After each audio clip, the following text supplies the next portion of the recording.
नमस्कार दोस्तों, तूली the blogger में आप सबका फिर से स्वागत है। दोस्तों, आज के इस वीडियो में मैं आप लोगों को बताऊंगी कि ध्वनि तरंग का क्या संबंध होता है क्लीम मंत्र से या फिर किसी भी मंत्र से। तो वो सारी चीजें आज की इस वीडियो में, लेकिन हमेशा की तरह आगे बढ़ने से पहले चैनल को सब्सक्राइब कीजिए, बेल बटन को दबाइए। वीडियोस अच्छी लगती है तो लाइक, शेयर और कमेंट करना बिल्कुल भी मत भूलिए। आगे बढ़ते हैं।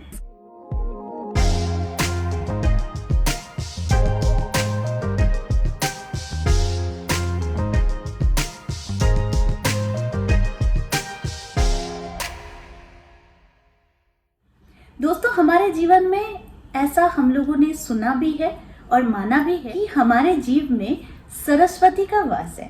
तो कभी कभी हम कुछ गलत ना कह बैठे, इसलिए पहले से ही हमें सावधान किया जाता है कि कभी भी बुरा ना बोलो, बुरा ना देखो, बुरा ना सोचो। लेकिन यहाँ पर बात आती है कि यूनिवर्स का कनेक्शन ध्वनि तरंग से कैसे है। जी हाँ, वो सारी चीजें मैं बताऊंगी। सबसे पहली बात, हम जो भी बातें करते हैं या फिर मंत्रों का उच्चारण करते हैं या फिर चांटिंग करते हैं, तो हमारे शरीर में एक कंपन होता है।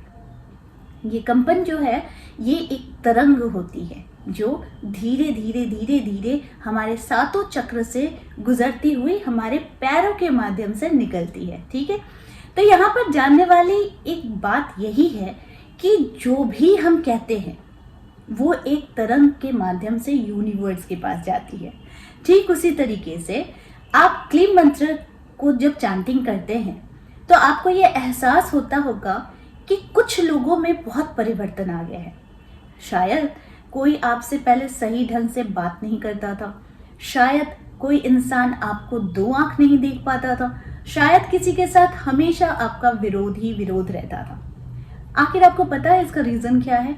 इसका रीजन है ध्वनि तरंग। जी हाँ, क्योंकि जब आप क्लीम मंत्र का चांटिंग करते हैं और जब आप इस पर फोकस करते हैं तो आप समझ जाइए कि ये जो तरंग निकल रही है, ये आपके आसपास जितनी भी बुरी शक्तियां हैं, इसको अपने ध्वनि के तरंगों से इसे खत्म कर रही होती है। जिस कारण से अगर आपके सामने कोई ब्लॉकेज भी है, किसी तरीके का बंधन से आप घिर गए हो, यानी वो आपको तकलीफ दे रहा है, यानी वो आप में वो बहुत ज़्यादा नेगेटिविटी को आने दे रहा है, तो ऐसे में क्लीम मंत्र का जो तरंग है, यानी जो ध्वनि तरंग है, ये इन सारी चीज़ों को खत्म कर रहा होता है। जिस वजह से, जैसे कि एक और सिंपल से आप लोगों को मैं एग्जाम्पल देकर समझाती हूँ। मान लीजिए आप बाहर जा रहे हो, अचानक से आपके सामने कोई एक ब्लॉकेज आ जाता है, तो क्या आप उस पार देख सकोगे? आप नहीं देख पाओगे। तो उस पार देखने के लिए आपको उस ब्लॉकेज को हटाने का काम करना पड़ेगा।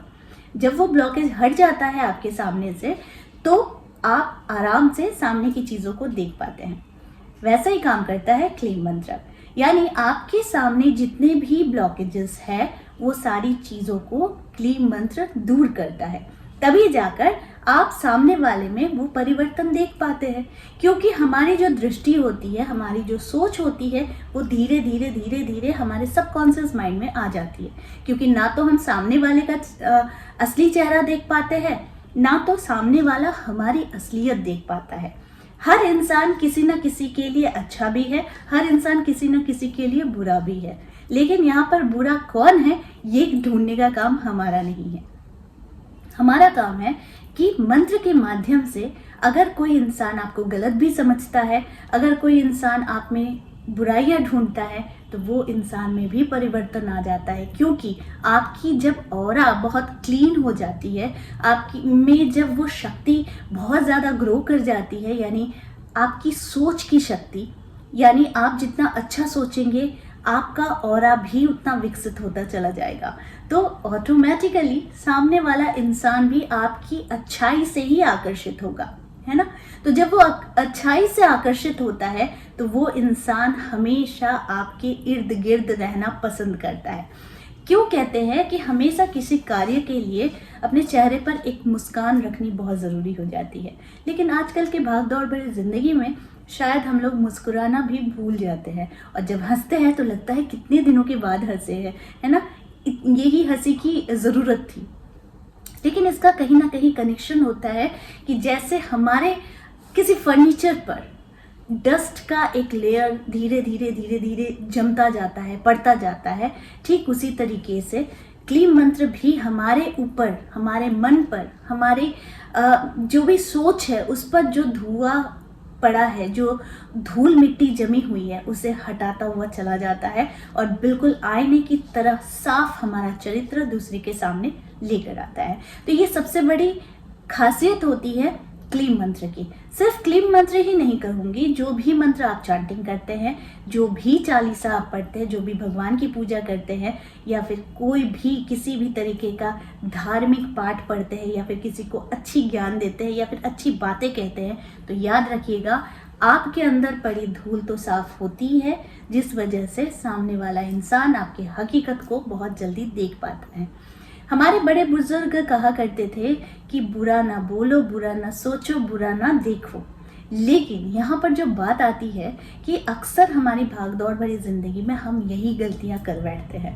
तो ध्वनि तरंग, इसका यूनिवर्स के साथ यही कनेक्शन है। बहुत सारे लोग सोचते हैं क्या क्लीन मंत्र का कनेक्शन है कि हम नेगेटिव सोचते हैं तो वो ज़्यादा अट्रैक्ट होता है।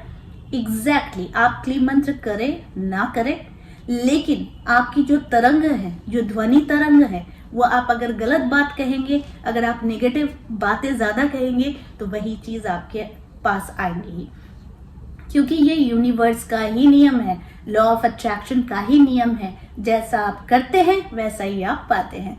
तो इसीलिए इसको क्लीन मंत्र के साथ मत जोड़िए।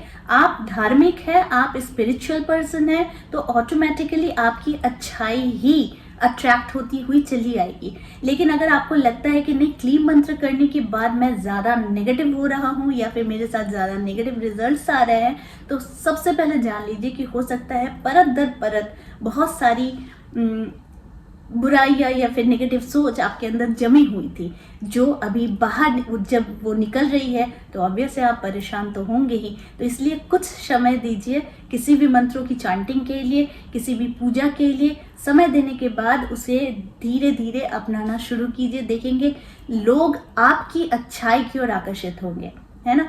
तो ध्वनि तरंग का अर्थ यूनिवर्स के साथ यही है।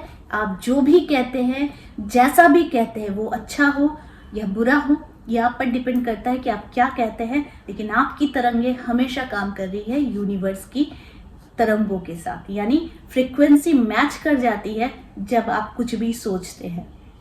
यूनिवर्स सिर्फ देने के लिए है, लेने के लिए नहीं है। वो लेता है सिर्फ आपका ऑर्डर, तो आप जो भी कहेंगे वो यूनिवर्स ही लेगा। इसलिए जो भी बोले, जैसा भी बोले, बस सोच समझ कर बोले, ताकि आपकी ही एनर्जी दूसरों के लिए भारी ना पड़े और दूसरों की एनर्जी आप पर, आपके लिए ही भारी ना पड़े। तो इस बात का ध्यान ज़रूर रखिएगा, क्योंकि ध्वनि तरंग ये बड़ा ही सुनने में बहुत ही अजीब लगता है कि ध्वनि तरंग, क्योंकि हम किसी को बुलाते भी हैं या फिर मैं आप लोगों से बात भी कर रही हूँ, ये भी एक तरंग का ही माध्यम है। ये जो माध्यम है ये सिर्फ तरंगों का माध्यम है, इसे समझने की ज़रूरत है। इसे समझ जाएंगे तो जीवन में हर एक क्षेत्र में अच्छी अच्छी चीज़ों को ही अट्रैक्ट करेंगे, बुरी चीज़ों को नहीं कर पाएंगे। तो आई होप आज का वीडियो आप लोगों को अच्छा लगा होगा। इस तरह के वीडियोस मैं आप लोगों तक लाते रहूँगी।